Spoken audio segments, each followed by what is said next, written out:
What is up there, everybody? Citrus Aviation here for yet another aviation news this week episode. I hope you all are having a wonderful day, and I hope you all have a great Christmas upcoming. We're going to have a short and sweet episode as I just need to get this out as soon as possible. Sorry there will be no photos of the week for this one. So that being said, let's get started. And Thai International Airways has sold all of the Boeing 747s. These were all sold private party, and they will be delivered to customers throughout the upcoming months. So these were sold at auction, and you could have bought your own Thai International Airways 747. This is part of the efforts by Thai Airways to reduce expenses. Meanwhile, Thai Airways has also ordered an additional 3 777-300ERs. These aircraft will be registered as Hotel Sierra-Tango Tango Alpha, Hotel Sierra-Tango Tango Bravo, and Hotel Sierra-Tango Tango Charlie. These 3 aircraft will be new additions to the fleet. It's not exactly sure why they ordered these aircraft, although if I had to guess, it's to replace the 747s. But we never know. We'll see what happens. Thai, as a result, will be some of the last airlines to get the 777-300ER, along with a couple others. I think Korean still has a couple on order, and there's a few other airlines still to get the 777-300s before the Dash 9s fully go into production as the successor to this aircraft. The 777-9X is expected to go into production early next year, with launch customer Lufthansa being the first airline to get them. Next up, we have Lift Air. This is a brand new airline for South Africa, and it is going to be coming in to compete with the failing South African Airways and Mango. So this will be an interesting airline. Their livery is very simple, nothing special here, but I do like the typeface they use for that title. That's very nice. The registration of the aircraft is Zulu Sierra-Golf Alpha Lima. It's an A320-231. Next up, the F-4 Phantom is to be retired out of the Japan Air Force Self-Defense Force. And this is the last one right here. This is number 301. This was the very first F-4 Phantom delivered to Japan in 1971, and it is to soon be retired from service. The Japanese Self-Defense Force is the country that has operated the F-4 Phantom for longer than any other country. They operated them from 1971 to 2021, as you can see on the belly there.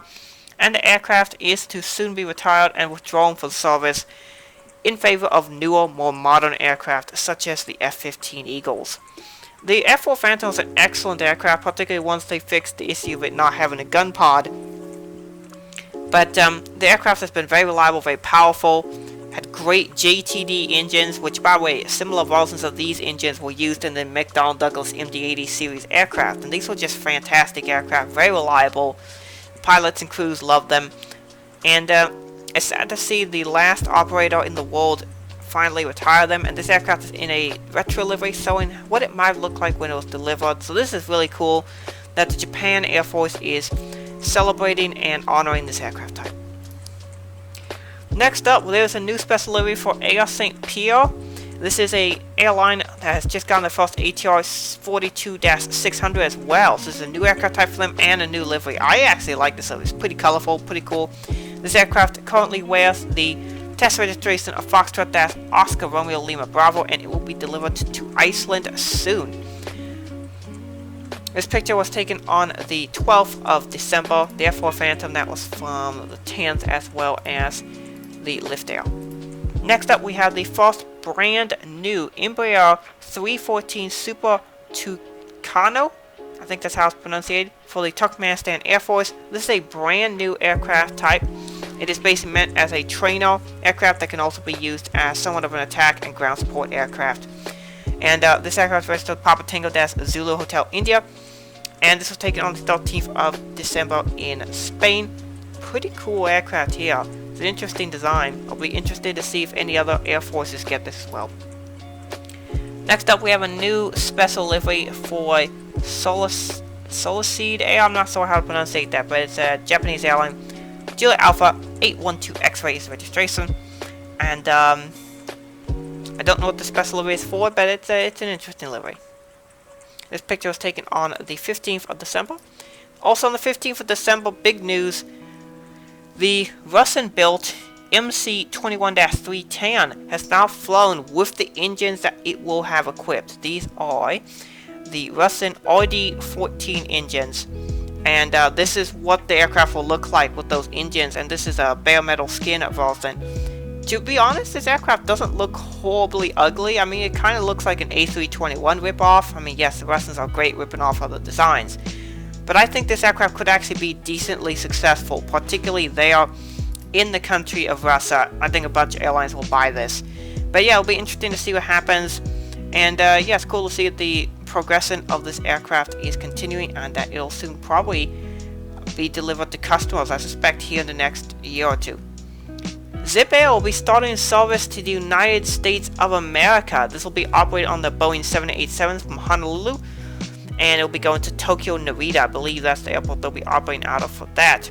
These routes will start on December the 19th, 2020, and I believe this will be once or twice daily flights, not exactly so on the frequency, but it's really cool to see a new airline arriving to the United States. ZipAir is the ultra low-cost carrier for Japan Airlines, and yeah, it'll just be interesting to see how this airline is and how good the airline is. So, with that being said, that is it news-wise for the video. I am on a new platform. I am now officially part of the Airways magazine social media team, and you can see my very first video that I did for Airways magazine up here in the top right hand corner. I have a link to it. We can just go and watch it. Please finish this video first and then watch that video, but I'll also have in the description you can watch it. I'll be on the Airways team putting out news videos for them as well, and other interesting aviation videos. So if you want to see even more of me on YouTube, go check that out. I'll also be helping out with the Instagram, so you might see me replying to comments and things like that. And I hope you all are having a wonderful Christmas season. I know this is a strange season because of the whole pandemic and such, but we do have snow here in the beautiful Midwest. Got lots of great snow. Got about 3 or 4 inches where I am, and some of you guys got like way more than that. But Northeast is supposed to get about 1 or 3 feet of snow, which is crazy to think. But we're gonna have a wintry Christmas with snow on the ground, which I think is really awesome. And I hope you all have a wonderful Christmas season. There'll be one more aviation news this week video before Christmas. And so what I'm going to do for Christmas week is there will not be any videos on Friday. I usually do airport updates on Friday, but there will not this year on Christmas. And there'll be a video on Saturday then instead. So I hope you guys understand that. I hope you all have a wonderful Christmas. Enjoy celebrating the birth of Jesus Christ, and that you have a good time with family. So with that being said, hope you guys enjoyed the video.